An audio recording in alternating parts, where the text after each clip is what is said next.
আরে এই আশরাফ মিয়া না? এই রাখো রাখো, রিক্সা রিক্সা। ওয়ালাইকুম আসসালাম। কই যাইতেছো?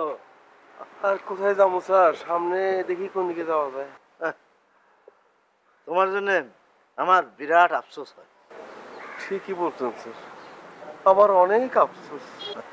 তোমার না, তোমার জন্য আমার আফসোস হয়। স্যার দেখেন না স্যার, আমার জন্য কিছু একটা করতে পারেন কিনা।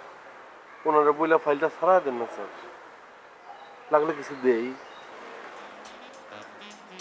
শোনো, এই মুহূর্তে থেকে তোমার ফাইল মানে আমার ফাইল। হ্যাঁ, তুমি কোনো টেনশন করবে না। বাড়িতে যাও, বাড়িতে গিয়ে নাকে তেল দিয়ে ঘুমাও, ফাইল রেডি হয়ে যাবে। আপনি আছেন বলি স্যার ভরসা পাই স্যার। শোনো, হ্যাঁ, তোমরা তো আসলে সঠিক মানুষ ছিল না। অফিসে যাও, উল্টাপাল্টা কার কাছে ফাইল দাও। আমাকে দিবা, আমাকে যেখানে কাজ হবে। এখন থেকে যত কাজ আছে সব আমার কাছে নিয়ে আসবা, সব ফাইলপত্র আমি একেবারে তরতরায় কাজ করে দেবো। হ্যাঁ, আর এই ফাইলটা 24 ঘন্টার মধ্যে আমি ব্যবস্থা নিচ্ছি। হ্যাঁ, জি স্যার।